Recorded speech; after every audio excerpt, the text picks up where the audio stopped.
أعوذ بالله من الشيطان الرجيم. بسم الله الرحمن الرحيم. الحمد لله رب العالمين، والصلاة والسلام على سيد المرسلين وعلى آله وصحبه أجمعين. رب اشرح لي صدري ويسر لي أمري واحلل عقدة من لساني يفقه قولي. سبحانك لا علم لنا إلا ما علمتنا إنك أنت العليم الحكيم. ولا حول ولا قوة إلا بالله العلي العظيم. Kitab Penawar Bagi Hati, muka surat 71, baris yang ke-6 daripada atas. Muka surat 71, baris yang ke-6 daripada atas. Qala al-muallifu rahimahullahu ta'ala wa nafa'ana bi'ulumihi amin. Dan bahawasanya faedah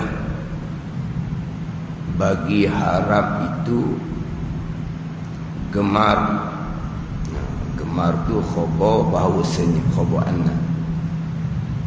Gemar ialah gemar, suka pada menuntut akan yang diharapnya.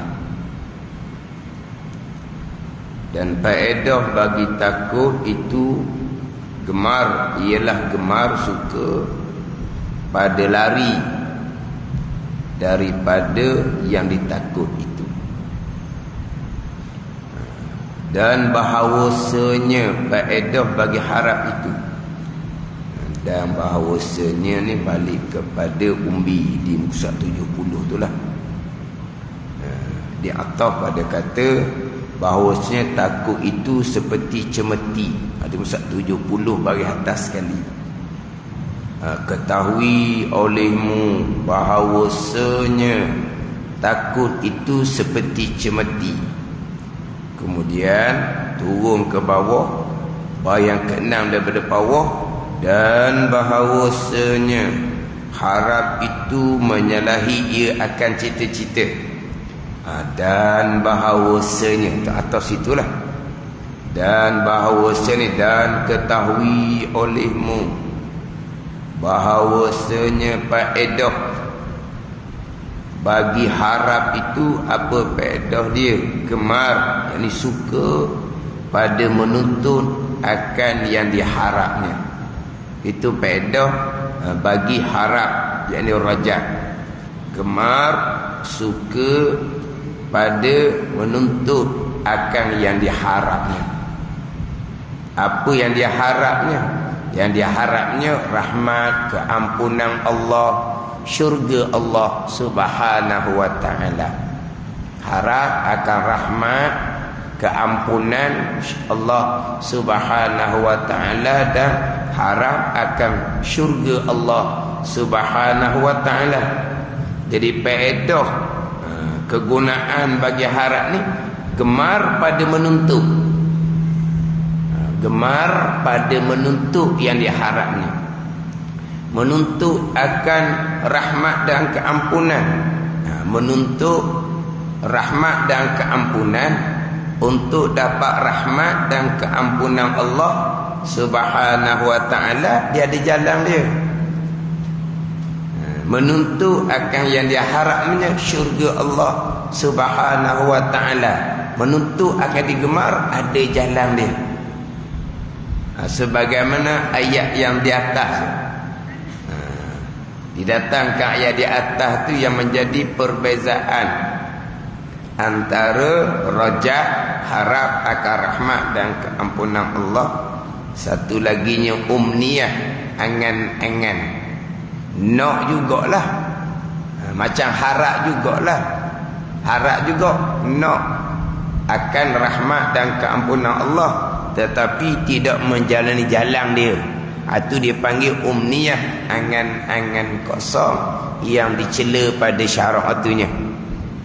Perbezaannya didatangkan ayat innal ladzina amanu wal ladzina hajaru wajahadu fi sabilillah ulaika yarjuna rahmatallah wallahu ghafurur rahim. Itu ayat yang membezakan antara harapnya macam mana.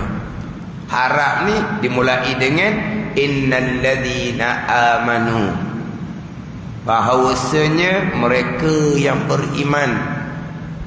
Mereka yang beriman ni lah ini jalan untuk dapat apa yang diharapkan. Mereka yang beriman. Sebab nak dapat rahmat keampunan Allah, yang pertamanya imanlah.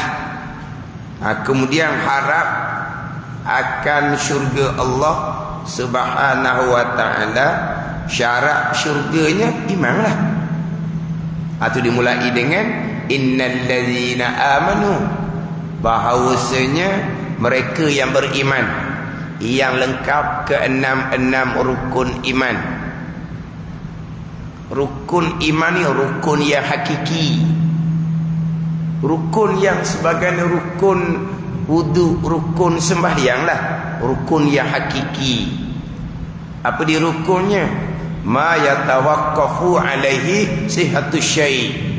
Jadi rukun imannya ma yatawaqqafu alaihi sihhatul iman.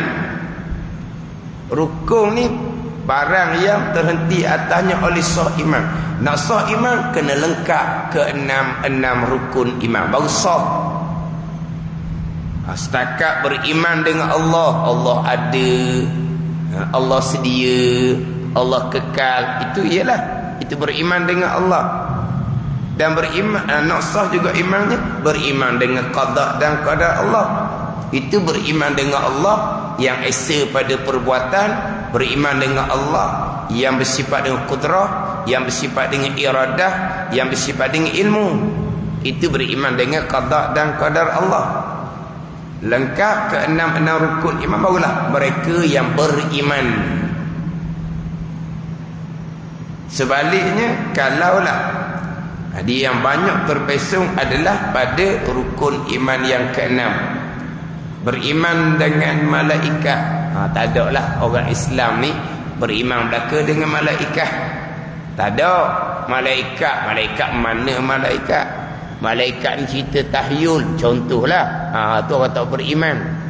Orang beriman belaka dengan malaikat. Beriman dengan kitab, beriman belaka dengan kitab. Beriman dengan sekalian yang terkandung di dalam kitab, beriman dengan sekalian yang terkandung di dalam Al-Quranul Karim. Ya, apa yang di dalam Al-Quranul Karim diimani belaka. Dalam Al-Quranul Karim pembicaraan bab hukum hakam, beriman belaka. Dalam Al-Quranul Karim diceritakan cerita-cerita yang terdahulu, cerita yang lagi akan datang, cerita berkait dengan perkara gaib, semuanya diimani belaka. Itu rukun iman yang ketiga. Rukun iman yang keempat, beriman dengan Rasul. Rasul semua orang beriman. Secara tafsirnya Rasul 25 semua orang imani. Nabi Adam AS Rasulullah orang imani. Dan Nabi Nuh AS Rasulullah semua imani. Beriman dengan hari kesudahan, berlakunya kiamat, tiup sangkakala pertama, yang kedua dibangkitkan kembali, semua imani. Beriman dengan qada dan qadar Allah Subhanahu wa ta'ala. Itu rukun iman yang ke-6. Yang mana saya sebut tadi, rukun iman yang ke-6 tu masuk di bawah kita beriman dengan wahdaniyah pada perbuatan, kudrah, iradah, ilmu. Berarti beriman dengan qada dan qadar sudah masuk di bawah beriman dengan Allah Subhanahu wa ta'ala. Beriman dengan qada dan qadar sudah masuk di beriman dengan Allah Subhanahu wa ta'ala. Sebab itulah ada hadis hak rukun imannya hanya didatangkan 5 rukun sahaja. Hak rukun iman hanya didatangkan 5 rukun sahaja. Antuk minabillah wa malaikatihi wa kutubihi wa rusulihi wal yaumil akhir. Itu je. Jadi rukun imannya ada 5 je. Kalau orang tanya rukun Islam ada berapa, rukun iman ada berapa, apa ada berapa rukun iman? Jawab rukun iman ada 5, tepuk dahi orang. Dia kata kamu ni bertukar antara rukun iman dengan rukun Islam kamu ni. Hak 5 tu rukun Islam. Orang tanya rukun iman, beratmu ni. Ada berapa rukun iman? 5 dia jawab. Mana? Tepuk dahi lah kitanya. Mu ni berat ni. Hak 5 tu rukun Islam. Ada riwayat rukun iman 5 juga. Bukan rukun Islam je. Berlima beriman dengan Allah, malaikat, kitab, rasul dan hari kesudahan. Dah qada masuk dah diberiman dengan Allah Subhanahu wa taala. Sebab qada ni pembicaraannya dalam sifat 20. Panjangnya dalam bicara sifat iradah. Sifat 20 telah masuk di bawah beriman dengan Allah Subhanahu wa taala. Berarti memang qada masuk dah di bawah beriman dengan Allah Subhanahu wa taala. Tapi hak yang kita duduk bacanya hadis Jibril tu. Rukun iman ada 6 perkara. Tapi kenapa Nabi asingkan hak qada dan qadar rukun yang pertama tu kepada rukun yang ke-6? Sebab nak fokus di situ. Hak situ nak kena jaga. Tak lepas itu, tak masuk di kalangan beriman, tidak ada harapan. Rajak tidak ada, khauf pun tidak ada.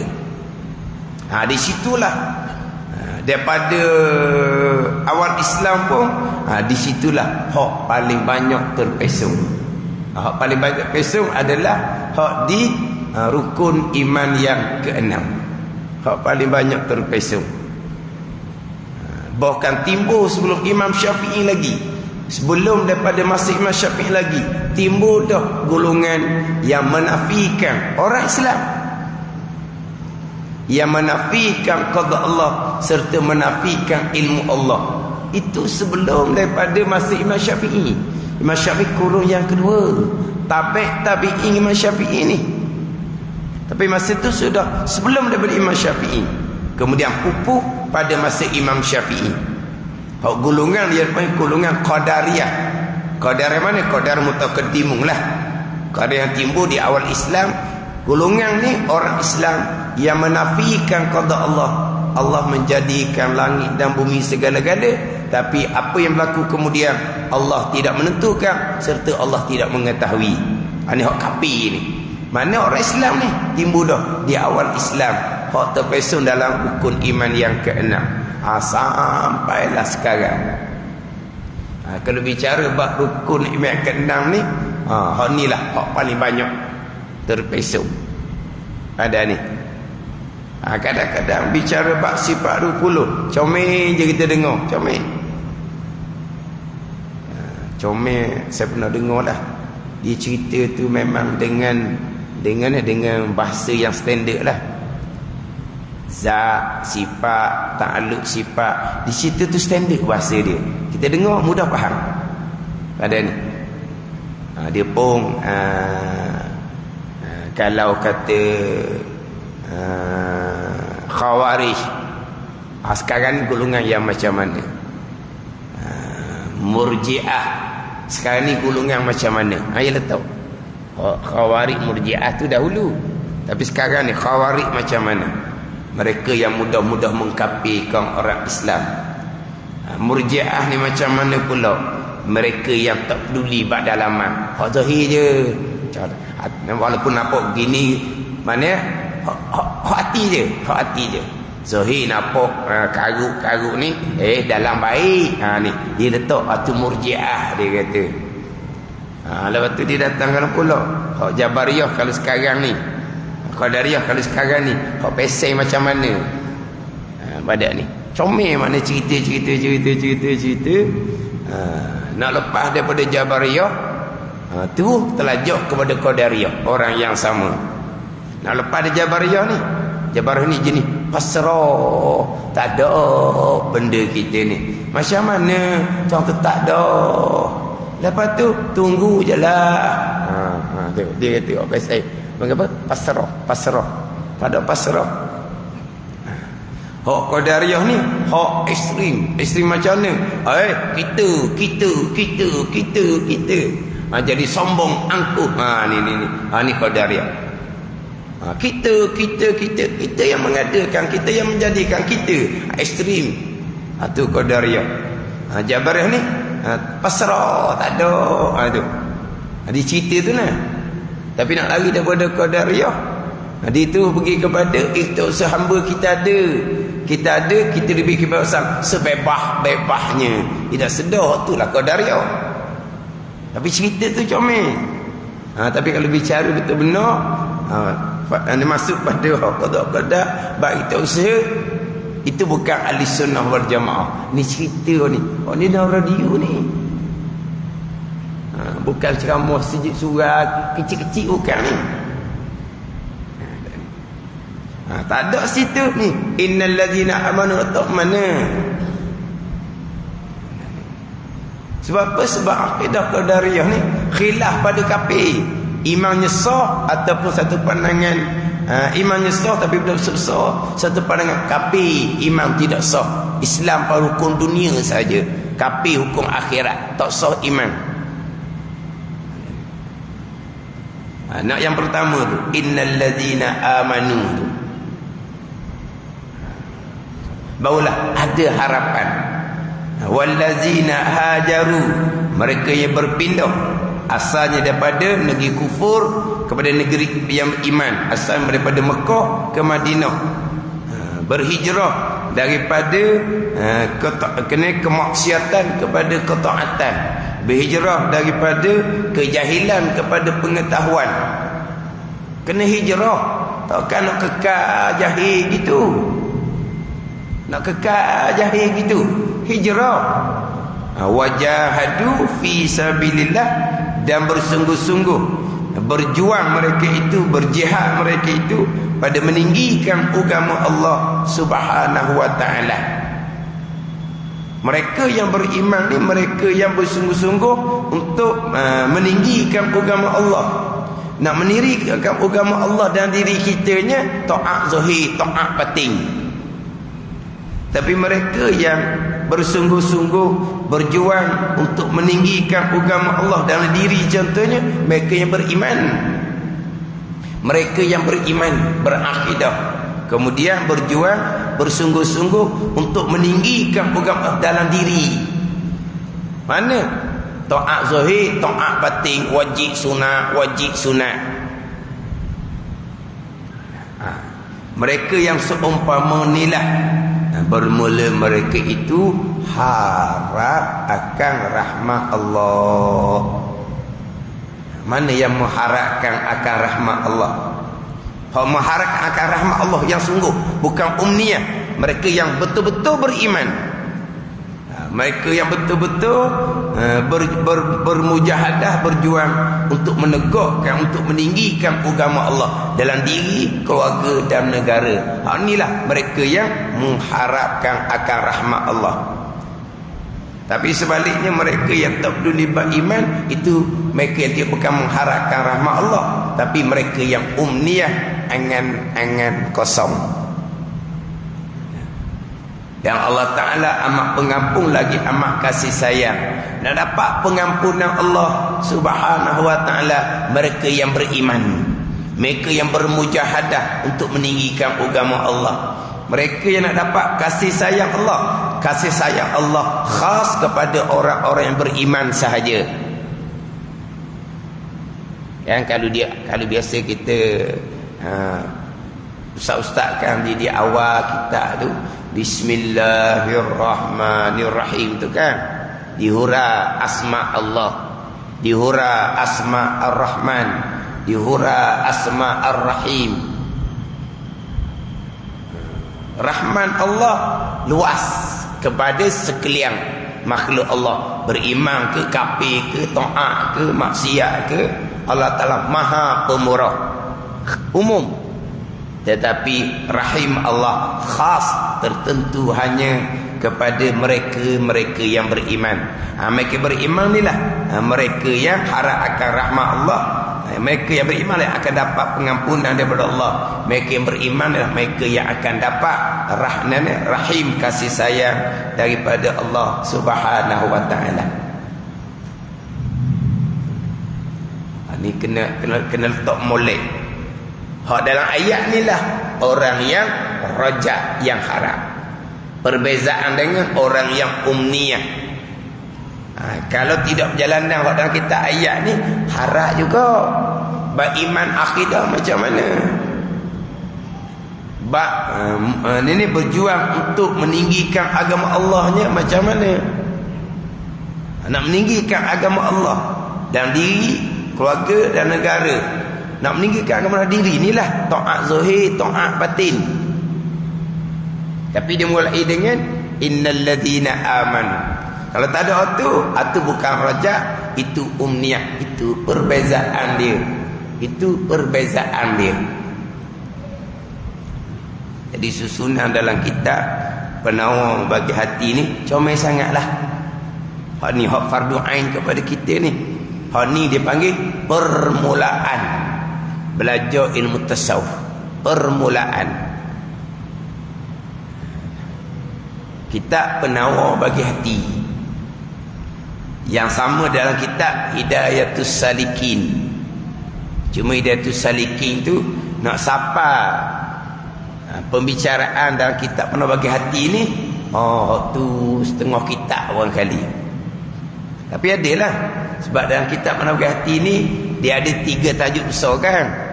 Yang pertama berkaitan dengan 7 anggota zahir: mata, telinga, lidah, perut, paras, tangan, kaki.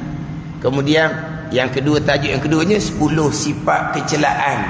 Sekarang ni kita tajuk yang ketiga ni 10 sifat kepujian. Sekarang sifat kepujian yang kedua, iaitu khauf, takut akan Allah.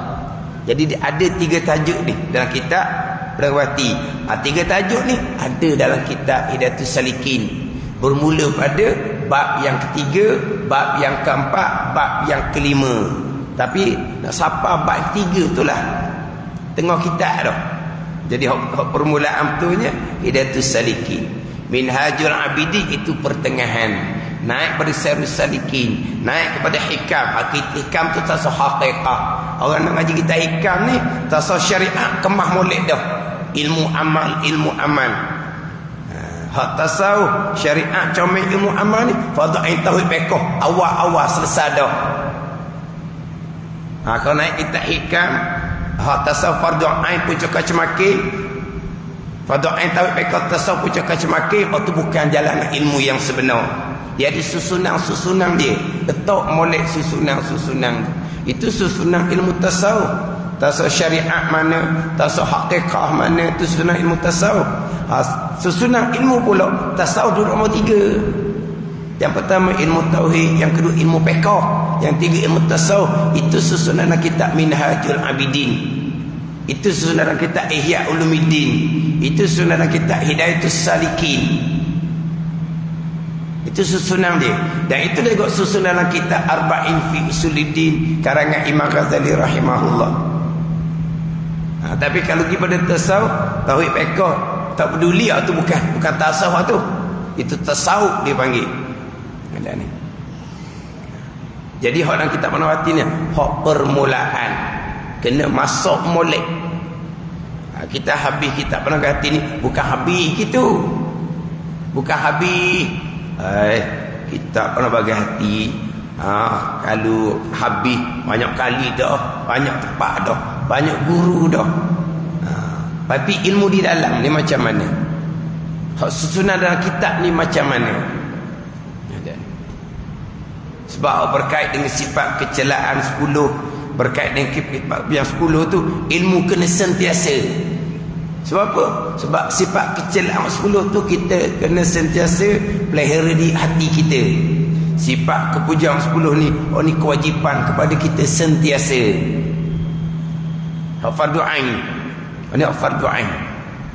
Kita kalau pekoh, hak sentiasa, hak somok-somok semayang je. Semayang lah. Puasa bukan sentiasa, setahun sekali je. Haji sekali semua hidup je. Kalau semayang hak sentiasanya, kalau pekoh sentiasanya semayang. Kalau tasawuf hak sentiasa, yang kita nak pelihara hati daripada 10 sifat kecelaan. Waktu kena tahu semua tu, ilmu kena ada. 10 sifat kepujian, hak ni hak sentiasa.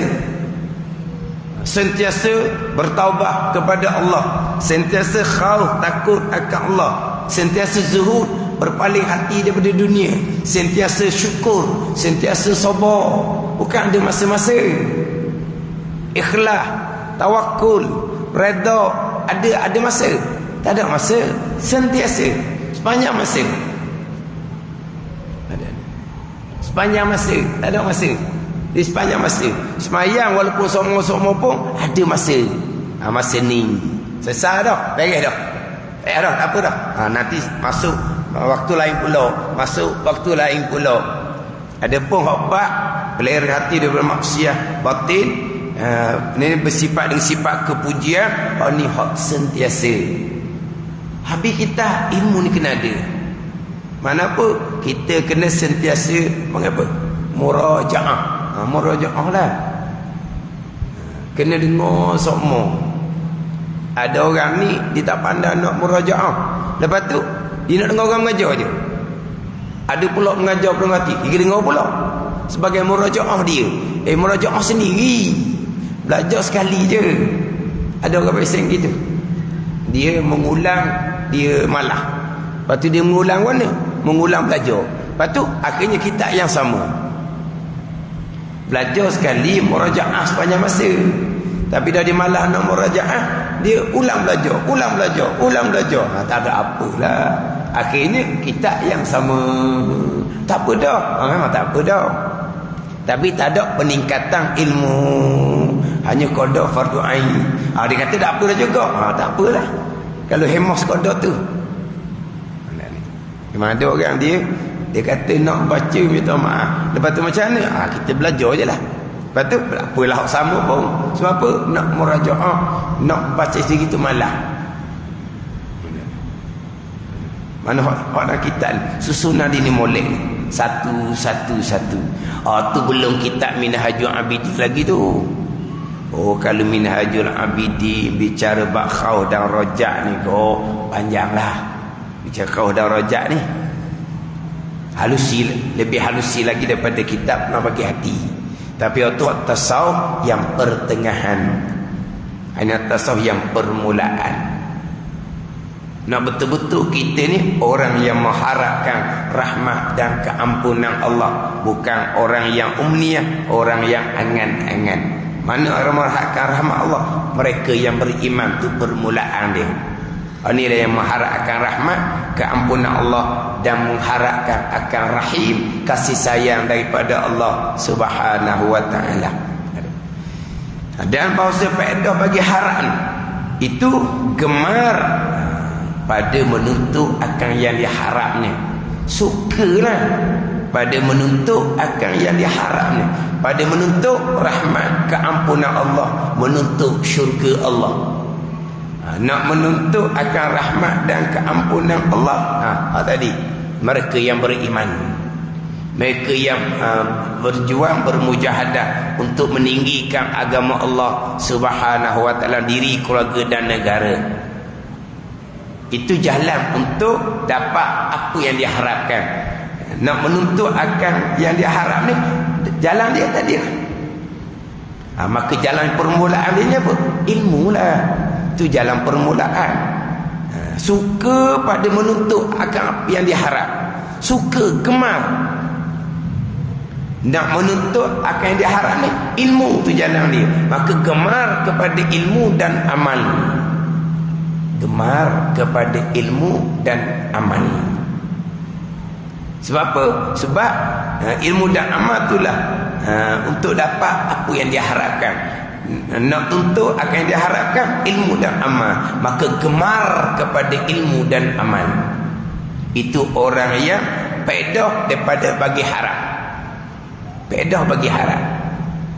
Faedah kegunaan harap ni, dia akan suka kepada ilmu akidah, ilmu fiqh, ilmu tasawuf. Sebab apa? Sebab suka pada menuntut akan yang diharapnya. Harap akan rahmat, harap akan keampunan Allah, harap akan balasan syurga Allah Subhanahu wa taala. Syarat syurga iman. Dimulai dengan ilmu yang pertama, ilmu tauhid.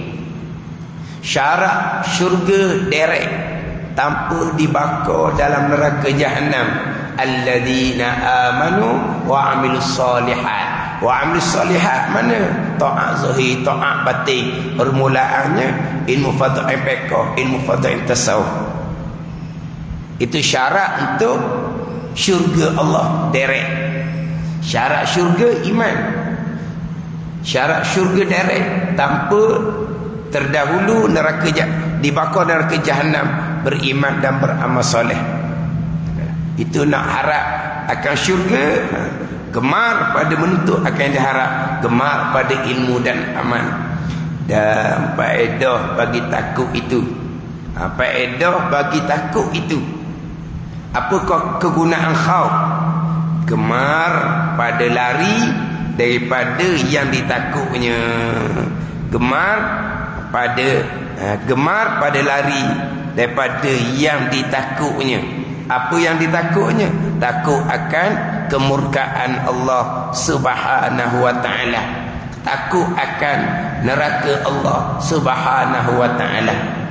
Maka digemar, disuka pada lari daripada takut akan Allah, lari daripada kemurkaan Allah, lari daripada neraka Allah Subhanahu wa taala. Jadi samalah juga, lari daripada yang ditakutnya sama, beriman dan beramal soleh. Orang beriman soleh itulah orang yang suka pada lari daripada takutnya, lari daripada kemurkaan Allah, neraka Allah Subhanahu wa taala. Adapun orang yang wa amal ibadah, beriman, berakidah, tak peduli, ini orang yang tak takut pun akan kemurkaan Allah, tak takut pun akan neraka Allah Subhanahu wa taala. Rajin wa amal, rajin semayang. Semayang mana yang akan diterima oleh Allah? Semayang hak ada akidah, semayang hak comel fiqh zahir, semayang hak ikhlas, hak comel hati. Itu orang semayang yang diterima oleh Allah Subhanahu wa taala. Sebaliknya semayang akidah tak betul, fiqh tak betul, itu zanbun kabir, dosa besar. Itulah kemurkaan Allah Subhanahu wa taala, dan itulah neraka Allah Subhanahu wa taala. Semayang tapi kemurkaan Allah, neraka Allah Subhanahu wa taala. Jadi orang faedah daripada takut ni, dia akan lari daripada takutnya, lari daripada kemurkaan Allah, lari daripada neraka Allah Subhanahu wa taala. Itu samalah balik kepada ilmu.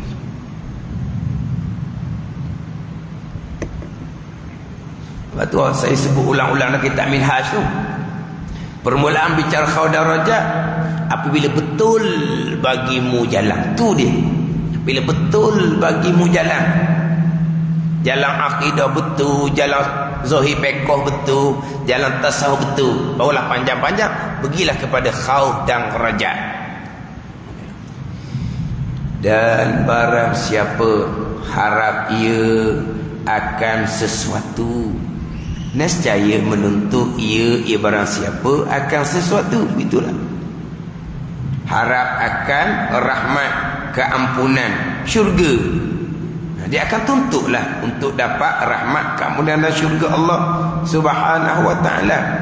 Dan barang siapa takut akan sesuatu, ini umumlah, nescaya lari ia daripada sesuatu. Kalau kita bicara sesuatu ni apa? Kemurkaan Allah. Sesuatu apa? Neraka Allah Subhanahu wa ta'ala. Maka mereka akan lari daripada sesuatu yang ditakuti. Yang ditakuti apa? Kemurkaan Allah Subhanahu wa ta'ala dan balasan neraka Allah Subhanahu wa ta'ala. Dan sekurang-kurang pangkat takut itu, sekurang-kurang pangkat takut. Sebab takut ni tak samalah. Takut ni tak sama. Sekurang-kurang pangkat takut. Sekurang-kurang pangkat takut itu barang yang menyebabkan ia akan meninggalkan dosa dan akan berpaling daripada dunia. Itu sekurang-kurang takut itu barang yang menyebabkan ia, menimbulkan ia akan meninggalkan dosa dan akan berpaling daripada dunia. Sekurang-kurang takut ni dia meninggalkan dosa, meninggalkan maksiat. Itu sekurang-kurang takut akan Allah Subhanahu wa ta'ala. Dia sekurang-kurang takut mengerjakan suruhan dan meninggalkan larangan. Tapi di sini sekurang-kurang takut ni meninggalkan dosa, meninggalkan maksiat. Sebab meninggalkan dosa maksiat ni lebih payah daripada mengerjakan ketaatan. Lebih payah daripada mengerjakan ketaatan. Yang mana terkadang ketaatan surah Allah dikerjakan, dosa maksiat tidak ditinggalkan. Ada ni contoh, kita katalah ketaatannya apa? Rajin dia membaca Al-Quran, rajin dia membaca Al-Quran, sentiasa melazimi dengan membaca Al-Quran, tetapi meninggalkan mengupat dok juga. Tinggal mengupat dok juga. Sentiasa baca Quran, sentiasa mengumpat. Sebab tu lebih payahnya meninggalkan maksiat. Sebab itulah sekurang-kurang takut ni meninggalkan dosa. Dia sekurang-kurang takut akan Allah ni mengerjakan suruhan dan meninggalkan maksiat. Tapi di sini sibuk meninggalkan dosa. Ini hak sekurang-kurang takut akan Allah Subhanahu wa ta'ala. Tapi kalau sampai peringkat yang lebih tinggi, takut akan Allah Subhanahu wa ta'ala, mereka dibaca saja ayat Al-Quran, hati mereka sudah gemetar. Kita baca Al-Quran sama je, gemetar hati kita, sama je. Ada ni. Ini bicara hak sekurang-kurang pakat takut. Sekurang-kurang pakat takut. Dia taubah pun ada pakat dia. Nanti sifat mahmudah yang ketiga, zuhud pun sama juga. Ada zuhud peringkat awam, dia ada peringkat dia ni. Ada ni. Hak berpaling hati dunia ni tak sama dia punya peringkat dia. Ni tak boleh nak buat-buat ni. Ni bergantung kepada kekuatan dalaman masing-masing lah. Sabar, syukur, ikhlas, tawakul, redha. Ada pangkat-pangkat dia masing-masing. Ada darajah-darajah dia masing-masing. Jadi sekurang-kurang takut akan Allah ni meninggalkan dosa dan akan berpaling daripada dunia. Berpaling daripada dunia. Hati berpaling di dunia. Sebab apa? Dunia ni adalah ujian yang besar daripada Allah Subhanahu wa ta'ala. Kerana dunia ni lah menjadi punca segala kejahatan. Dunia ni menjadi punca pada segala kejahatan. Hak terdahulu sifat kecelaan sudah bicara, hubud dunia, kasih akan dunia. Hubud dunia, kasih akan dunia. Apa di dunia ni? Dunia ni tiap-tiap perkara yang tidak ada faedah selepas dia mati. Dunia ni apa dunia ni? Tiap-tiap perkara yang mengendalikan kita daripada buat amal ibadah. Ini dunia. Apa di dunia? Tiap-tiap perkara yang tidak beri faedah lepas dia mati. Dunia lah. Apa di dunia? Tiap-tiap perkara yang mengendalikan kita daripada buat ibadah. Itu dunia. Bila dunia ni tiap-tiap perkara yang tak beri mana faedah lepas dia mati, termasuk rupa akhirat. Itu dunia juga. Nampak rupanya semayang tu dunia. Sebab apa? Sebab semayang tanpa ilmu tak ada faedah lepas dia mati. Tapi dunia ni apa? Dapat kepujian. Tapi kalau ada faedah lepas dia mati, dia panggil akhirah, walaupun rupa dunia sekalipun. Kalau ada faedah lepas daripada mati, dia panggil akhirah, walaupun rupa dunia sekalipun. Ni kita dah tahu dunia ni. Dunia. Tapi kalau ada faedah lepas dia mati, akhirat lah. Rupa dunia sekalipun. Kalau tak ada faedah lepas dia mati, dunia, walaupun rupa akhirat sekalipun. Perkara yang ada faedah lepas dia mati, akhirah, walaupun rupa dunia. Jadi nak dapat akhirat ni balik pada ilmu. Hak rupa akhirat amal ibadah, jadi akhirat sungguh dengan ilmu. Hak rupa dunia paling jadi akhirah bila ada ilmu. Hak akhirat ni amal ibadah akhirat lah, zahir akhirat ni. Nak jadi akhirat sungguh kena ada ilmu. Hak dunia betul-betul. Hak dunia betul-betul. Nak palingkan kepada akhirat, ilmu juga. Tanpa ilmu, akhirat pun jadi dunia. Hak dunia tu memang semata-mata dunia. Jadi berpaling daripada dunia dan barang yang tiada menyebabkan akan yang demikian itu, yang demikian meninggalkan dosa dan berpaling dari dunia, maka ia perkhabaran hati, bukan takut akan Allah Subhanahu wa ta'ala. Adapun kalaulah tiada yang menyebabkan begini itu, tak ada, bukan yang menimbulkan akan tinggal dosa, akan berpaling di dunia. Hak tu hanya dia apa? Hadisun nafsi, perkhabaran hati ni apa ni? Khawatir saja, lintasan hati saja, hadisun nafsi saja. Itu bukan takut akan Allah Subhanahu wa ta'ala. Takut akan Allah, lepas tu tinggal ada dosa dah, tu kan takut. Takut akan Allah, berpaling daripada dunia, tidak. Tu hanya perkhabaran hati, dia panggil hadisun nafsi je. Hadisun nafsi je, perkhabaran hati. Tapi bukan takut yang sebenar. Sebab apa? Sebab tiada yang menyebabkan akan meninggalkan dosa, berpaling daripada dunia. Makna apa ni? Takut akan Allah, tapi dosa dah tinggal. Hal tu bukan takut, itu dia panggil perkhabaran hati. Cerita dalam hati je, hadisun nafsi. Ada. Bila dalam hati kan, Allah berat neraka ni, tapi dosa tinggal dah. Dah tinggal. Itu hadisun nafsi dia panggil. Perkhabaran hati je. Yelah, orang-orang buat maksiat ni, kalau sebut neraka dia kata takut juga. Mung ni buat dosa ni, dah takut neraka ke? Tak ada orang dah takut. Dia kata takut, itu bukan takut. Itu hanya hadisun nafsi, dia panggil perkhabaran hati. Bahkan bermula takut itu apabila sempurna ia takut, nescaya menyebabkan ia akan zuhud daripada dunia.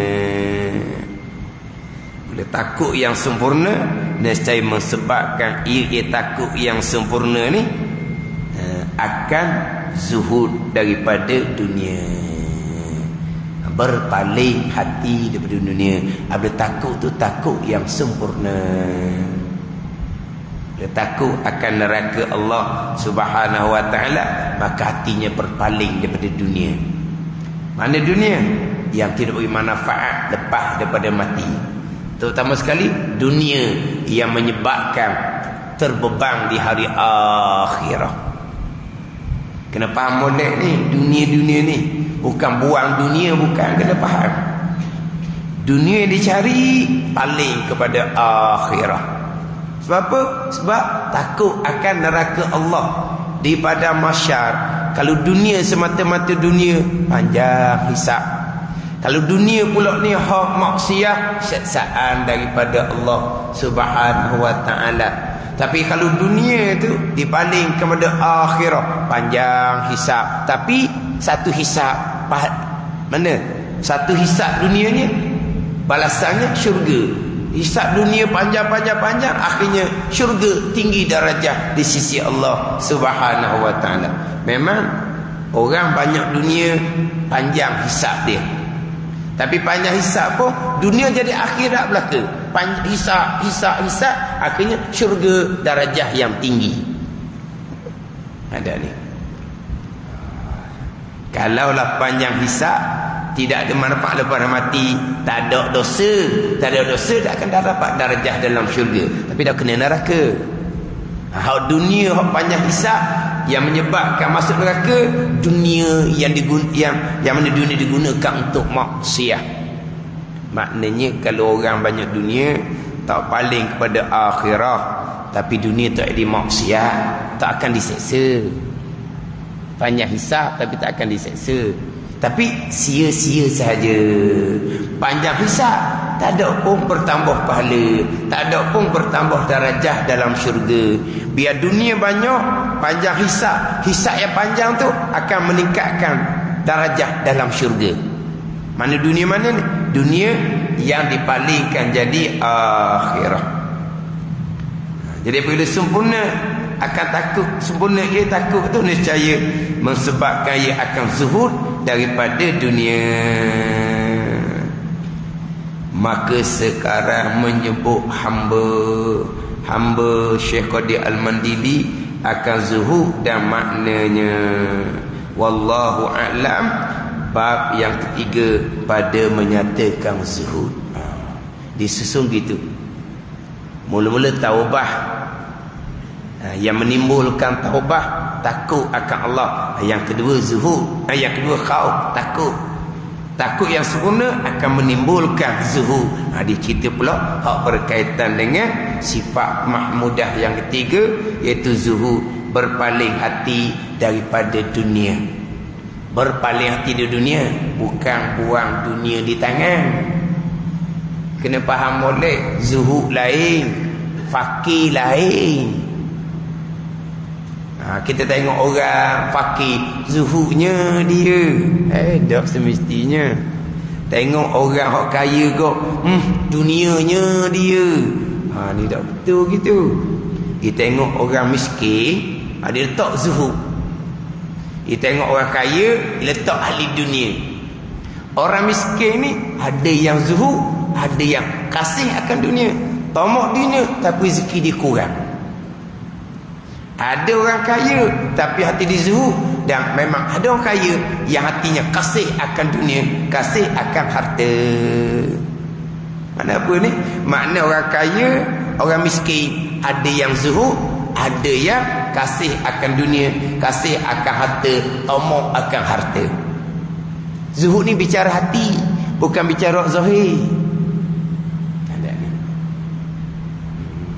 Jangan keliru situ. Tengok orang miskin zuhud, tengok orang kaya kok ini bukan ahli akhirat ni, ahli dunia dia kata. Ada betul gitu.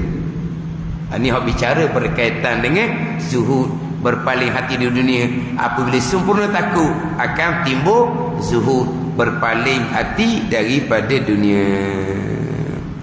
Ketahui olehmu bahawasanya zuhud itu benci akan dunia dan berpaling daripada dunia. Benci. Apa mana benci? Tengok dunia benci. Tengok harta, tengok duit benci. Tengok kereta benci. Tengok rumah benci. Di antara perhiasan dunianya, atau perhiasan dunia kan, harta dan anak pinak. Jadi tengok anak bini benci. Kena faham pula situ. Mana apa benci ni? Mana hatinya berpaling daripada hak dunia ni. Anak bini sekalipun hati dia berpaling dengan bahawa kalau hak akhirat dia akan ikut, kalau hak maksiat dia akan tinggal. Mana dia akan memang dikasih kepada batang tubuh tu. Batang tubuh anak bini tak kasih apa. Tapi hati dia berpaling. Kalau anak bini tu dia derhaka pada Allah, dia berpaling di hati dia. Zahir dia bersama tu sebab nak pelihara pula sekodar-sekodar. Benci akan dunia dan berpaling daripada dunia. Zuhud peringkat tingginya langsung tidak ada dunia di hati. Langsung tiada dunia di hati. Peringkat awamnya ada dunia di hati, tetapi berpaling daripada yang haram. Itu zuhud sekurang-kurangnya. Harta nak sangat.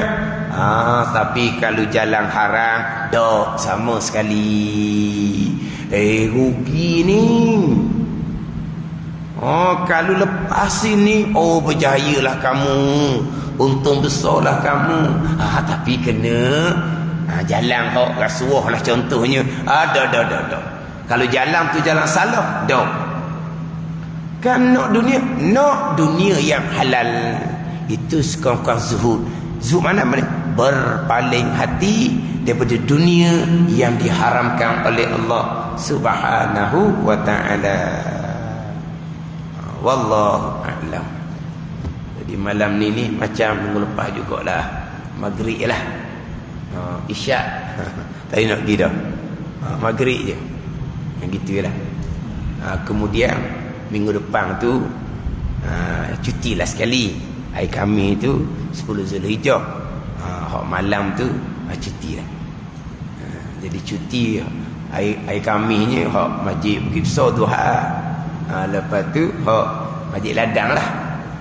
Lepas tu hak Jumaat Sabtu tu kena tanya tempat lah pula. Jumaat pagi esok kuliah subuh kena tanya Masjid Nibung lah. Minggu depan hari Jumaat 11 Zulhijjah, hari raya haji kedua. Nak sembelih dah ke awal-awal pukul 6 pagi. Nak sembelih dah pukul 6 pagi. Dah lewat kelas lah. Sebab orang sembelih raya kedua ni, raya haji yang kedua, orang sembelih lagi. Kalau banyak-banyak tu kan, raya pertama dia tak sempat. Dia kena raya pertama separuh, raya kedua separuh. Jadi kalau kata Masjid Nibung pagi raya kedua tu pukul 6 pagi tu nak sembelih dah. Tak boleh buat kelas subuh kan. Tapi kalau nak sembelih pukul 8, pukul 9 atas masjid lah. Atas masjid. Jadi hak cuti setakat ni kok hari Khamis Masjid Bukit Besar Duha, hari Jumaat hak Masjid Ladang, hak malam Jumaat malam raya. Jadi cuti sekali. Wallahu a'lam. Bismillahirrahmanirrahim. Alhamdulillahirabbil alamin. Wassalatu wassalamu ala sayyidil mursalin wa ala alihi wa sahbihi ajma'in. Allahumma ftah alaina futuhal arifin.